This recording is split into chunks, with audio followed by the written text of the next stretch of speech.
भाई आपने पता नहीं पाकिस्तान में कैसे नोट किया कि नहीं, अच्छी खासी लड़की होती है, एक लड़का होता है अच्छा खासा, दोनों खुशहाल होते हैं, उनकी शादी करवा दो। 1 साल के बाद भाई साहब दोनों मोटे हो गए होंगे, मुंह इतने बड़े हो गए होंगे, पहचाने नहीं जा रहे होंगे, लड़के के बाल उड़ गए होंगे। ऐसा ही है ना? क्यों हो रहा है लड़के के साथ ये? लड़की के हाथ खराब हो गए होंगे, उसके पाँव की एड़ियाँ फट गई होंगी। रिस्पॉन्सिबिलिटी नहीं है, स्ट्रेस है भाई। जॉइंट फैमिली सिस्टम का स्ट्रेस है, एक्सपेक्टेशन, लोगों की एक्सपेक्टेशन, अपने आप पे ध्यान नहीं देना, तो फिर उसकी वजह से ये सारे खुराफात हो रहे हैं। इसी वजह से लोग आजकल शादी से दूर भाग रहे हैं, इसी वजह से। शादी करके करना क्या है? स्ट्रेस ही होनी है, लड़ाइयाँ ही करनी है। ये हमारी डिलेमा बन गया सोशल लाइफ का। हमारे पूरे आप इर्द गिर्द देख लो, यही तो चीज़ें हो रही हैं। सुकून नहीं है, सुकून होना चाहिए था। आपको पता है लोग पुराने वक्तों में शादी क्यों करते थे? सुकून के लिए। तो अब सिंपल सा मुहावरा है, जिस शादीशुदा इंसान से पूछो शादी करनी चाहिए, आप मेरी रिकमेंडेशन लो तो मैं कहूँगा लेट एज में करना, अर्ली एज में कोई ना करना, जॉइंट फैमिली सिस्टम में तो शादी ना करना। मेरी हाईली रिकमेंडेशन है। जब आप अपनी बीवी को अलग घर में अफोर्ड कर सको तब शादी करो, अदरवाइज करो ही ना। कोई ज़रूरत नहीं है अजाब डालने की अपने दिमाग में। हाँ, इस्लामिक लोग मुझसे इसके ऊपर वो कर सकते हैं कि तुम गलत कह रहे हो, बट द थिंग इज़ आपकी वालदा की एक्सपेक्टेशंस है, उनका अपना एक विजन है, आपकी बहनों का विजन है, आपके भाई का विजन है, उसकी एक्सपेक्टेशन है। जो बंदी बाहर से आ रही है वो तो जानती नहीं किसी को, आप उस बंदी को नहीं जानते।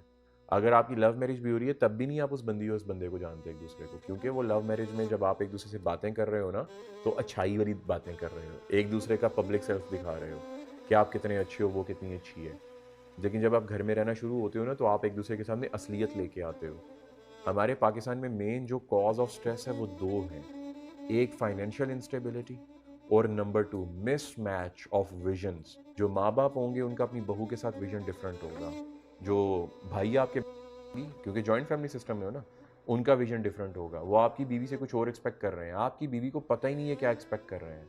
वो कौन सा वलीउल्लाह है कि उसको या उसको ख्वाब आने है कि ये एक्सपेक्ट कर रहे हैं। फिर आपकी बीवी कुछ गलती करती है, वो उसके ऊपर चढ़ेंगे, वो आपके ऊपर भी बीवी रात सब, और रात को आपको बजाएगी। जैसे ही घर जाते हो उसने कहना है देखो रो के बताना है। अब आप इमेजिन करो, आप सारा दिन काम कर रहे हो, काम करके लोगों की बकवासियात सुन के पैसे कमाने का स्ट्रेस लेके आप घर में जाते हो, खाना खाने लगते हो, और सामने ये शुरू हो जाता है। लिटरली कई लोग मौत मांगते हैं अल्लाह से इसके ऊपर कि कोई ज़िंदगी हुई है। सुबह उठता हूँ, नाश्ता करने पे वो बोल रही होती है, मैं घर से निकलता हूँ, घर से निकल के मैं काम पे जा रहा हूँ, काम पे जाके बॉस बकवास कर रहे हैं, मेरे कोलीग बकवास कर रहे हैं, दोपहर का खाना आराम से खाता हूँ, सिगरेट पी रहा हूँ आराम से खड़े होकर सुकून में। फिर उसके बाद मैं वहाँ से निकल रहा हूँ, रात को घर पे आ रहा हूँ, भाई अलग शिकायत लगा रहा है, बहन अलग बोल रही है, नाराज़ होकर साइड पे बैठी हुई है, और बीवी अलग कह रही है कि मुझे घर छोड़ के आओ मेरे माँ बाप के पास। यार ये बहुत मैस है यार। मेरा एक दोस्त, मैं उसके पास मिलने गया, उसकी लव मैरिज हुई, लिटरली मुझसे 4 साल बड़ा, रो रहा है लड़कियों की तरह। मैं और वो, पटरी नहीं होती ट्रेन की, ठीक है, उसके ऊपर बैठे हुए थे। आपने देखा होगा ना गली मोहल्लों में ट्रेन अगर जा रही हो तो उसके ऊपर लोग बैठते हैं शाम को, ठीक है ना। मैं को बोला अमीर इंसान थोड़ी ना, मैं भी ऐसी गांव ऐसी जगहों से बिलोंग करता हूँ। तो मैं और वो वहाँ ट्रेन के ऊपर, ट्रेन की पटरी पे रात के टाइम बैठे हुए हैं, और वो मुझे बता रहा है। खैर जो बता रहा है मैं वो तो नहीं बता सकता, कहते करूँ क्या। मैंने कहा यार Islamic solution, separate family system, ये करना है तुमने। जब तुम्हारी वालदा और वालिद बूढ़े हो जाएंगे फिर उनको अपने साथ रखो, लेकिन बहन भाइयों को साथ रखने का कोई कॉन्सेप्ट नहीं है, लड़ाई करवाएंगे तुम्हारी बीवी। और वही हो रहा था।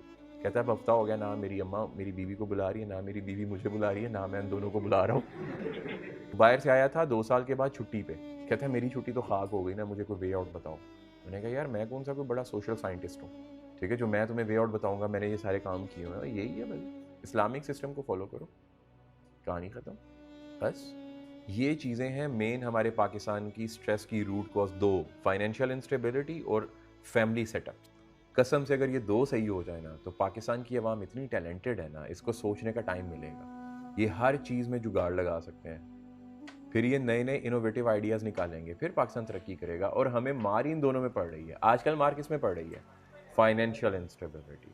फाइनेंशियल इंस्टेबिलिटी होगी घर में, जो बंदी है आपके पास, वो आपकी अम्मा है, वो आपकी बहन है, वो आपकी बीवी है, वो आपको इंस्टेबल कर रही है, इमोशनल इंस्टेबल कर रही है।